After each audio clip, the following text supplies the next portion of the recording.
10 players today on National Letter of Intent signing day. Live Aloha, play Warrior. Do these 10 fit that vision? They heard it, and that's how they were evaluated. You have to evaluate who they are as people, plus what they can bring you on the field. And we had some immediate needs that we really didn't anticipate when we began this class. We had to address the line of scrimmage, especially on the offensive side. I thought we did that. 4 JC guys is not something you want to really live in every year, but felt like it was a necessity this year. 5 today, 7 overall offensive linemen.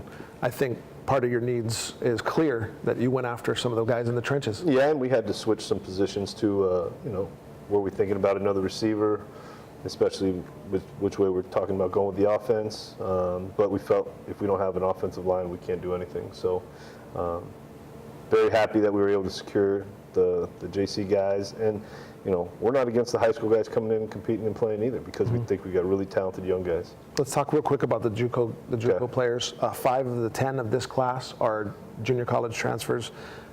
Immediate impact? Is that what that's what they're brought for.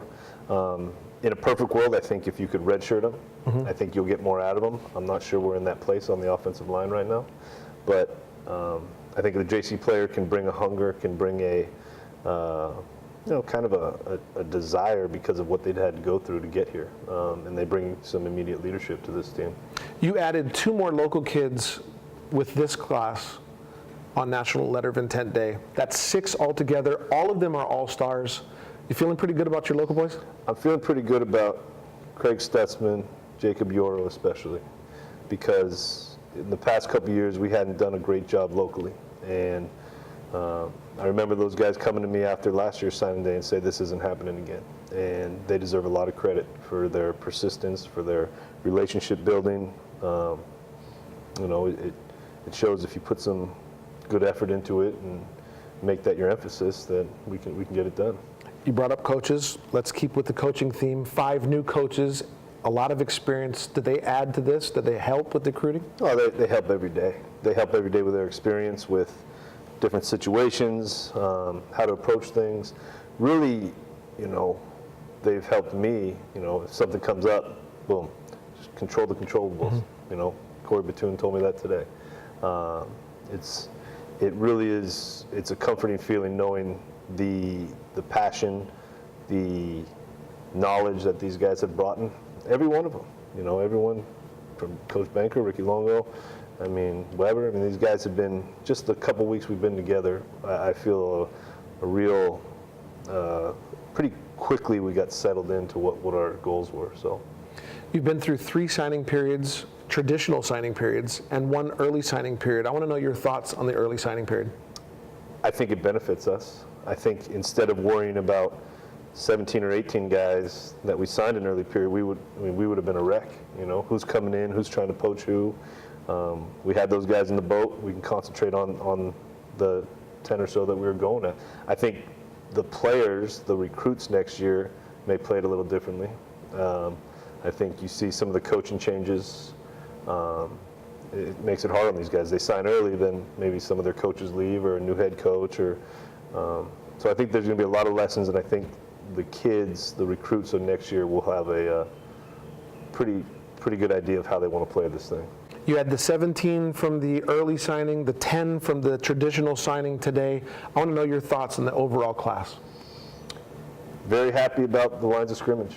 I think we, with Manasseh, we got somebody who we can feel like can help us in the secondary with the loss of Trayvon.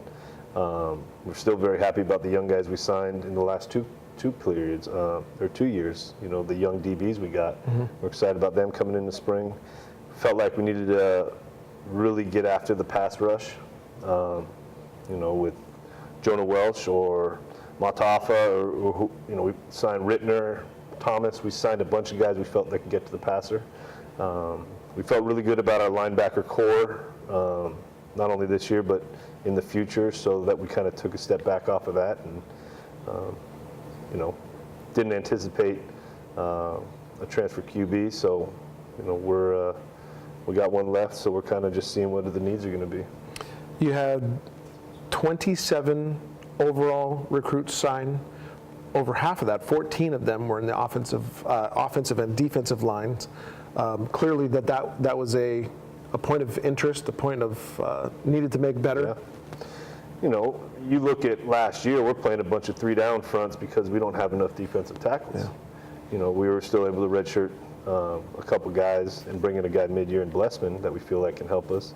But you know, that's why Justice Tavai is such a big get right now, because he's another guy that can play inside for us. And last year's offensive line, towards the end of the season, deserves so much credit for toughing it out. Every single one of them was banged up, you know, but they gutted through, and they had a tough year. We all had a tough year, but them especially. Physically, we didn't have many more bodies we could play, so we had to address that, especially with the guys graduating. Clearly, you're hoping some of the 27 will help make next year a better year, or this year, I should say, a better year. That's why they're coming. Let's tell folks at home who you think might be immediate contributors and who folks should be watching out for. I'm interested to see who that pass rusher is going to be.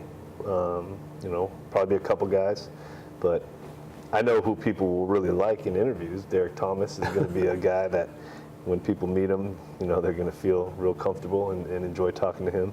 The whole class is really good. We're going to have to figure out who our starting 5-0 linemen are, you know, whether most of them are here or some of the guys coming in the summer. There's going to be a quick learning curve for those guys. Cedric Bird, with the loss of Dylan, I think was a good mid-year pickup, just to give us some explosiveness in the slot, hopefully with John and Divine and Tristan Kamaka, these guys that can do that. And then on the outside, you know, with who else we want to talk about? I don't know. I think they all serve a purpose, and not just on the field. I think what they're going to bring to this locker room, what they're going to bring to the desire of playing Warrior football again, I think will be big. Makes you excited? Yeah. Excited that it's about done. 'Cause it's a long January. It's a long, you know, because you have these relationships for a year, maybe years, and you know, one day can change everything, whether you get them or you don't. Coach, thanks. Appreciate it. Appreciate it. Exciting. 27.